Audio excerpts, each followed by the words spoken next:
Hello there. The government is preparing laws for new police powers in the face of potential disruption caused by more eco-loon protests as the weather improves.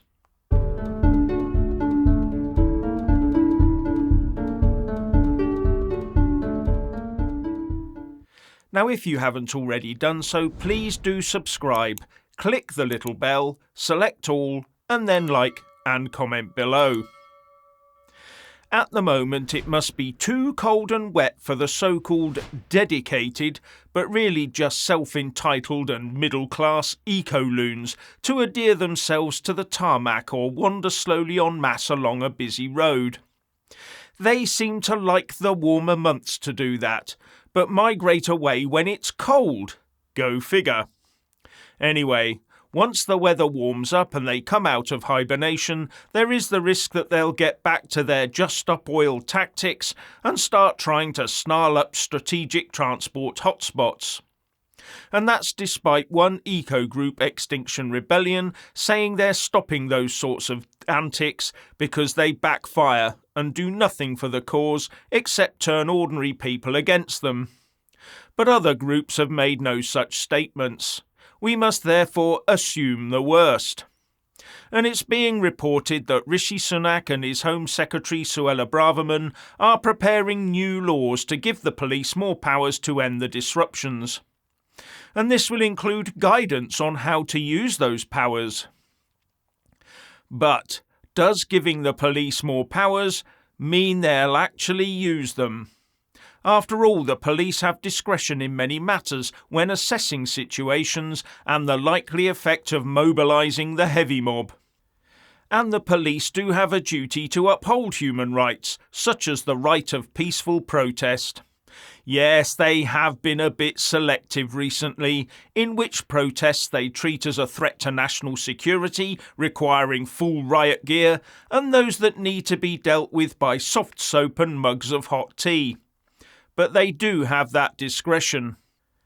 And as an example, magistrates have recently accused the police of undermining justice by using their powers to deal with cases using out-of-court disposals, such as fixed penalty fines, community resolutions, and cautions where the perpetrator admits their guilt, even where repeat violent behaviour is concerned, instead of going through the court system, which, says the magistrates, leads to haphazard justice. But in the same breath, we hear that the criminal justice system is now held together by duct tape. Writing in Legal Cheek, solicitor advocate Ben Brown says that apart from the crumbling buildings and infrastructure, and both defendants and victims waiting years for justice, there are almost 75,000 criminal cases now delayed as a result of continued backlogs, and some trials are now being listed in 2024. Cases are collapsing due to the failures of an overworked, underfunded and poorly managed Crown Prosecution Service. Adjournments and wasted hearings are commonplace.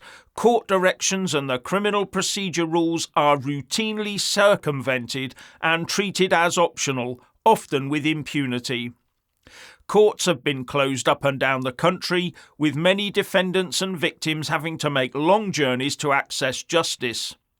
The majority of police investigations now fall into the ether, and even the most routine charging decision can take months. And with many criminal justice barristers on an equivalent self-employed income of below the minimum wage, leading to fewer entrants into that side of the profession. So it sounds like the ad hoc use of out-of-court disposals by the police might be helping the courts out. But the legal system can always manage to get some cases through the system within days, like anti-Brexit judicial reviews, for example.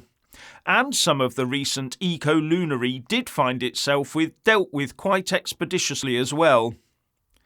But is this just case selection based on public relations? And is that really a good way to be running our justice system?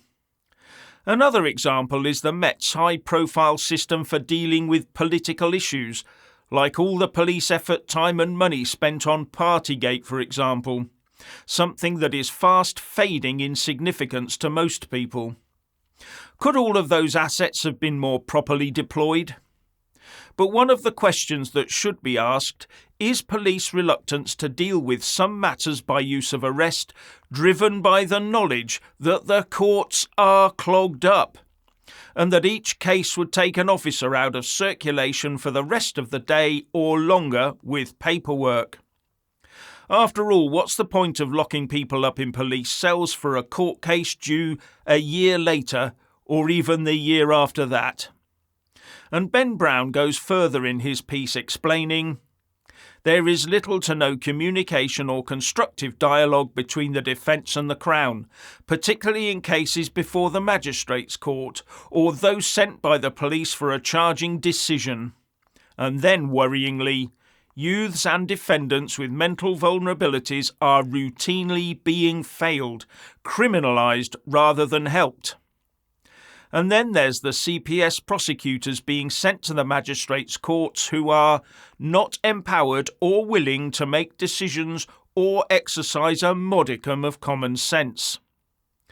And the state of affairs in the Crown Court system is no better and is just as overworked, he writes. And he ends with, urgent action and fundamental change is needed to avoid a complete collapse. Not at some arbitrary point in the future, but now. Now, most people will never go near a court or need such legal help during their lifetime, but all it takes is for you to be in the wrong place at the wrong time. So a former Tory minister has ditched the Conservative Party and has heaped praise on the Labour Party leader Sir Keir Starmer. Claire Perry O'Neill was the Tory MP for Devizes from 2010 to 2019, ending up as the Minister of State for Energy and Clean Growth.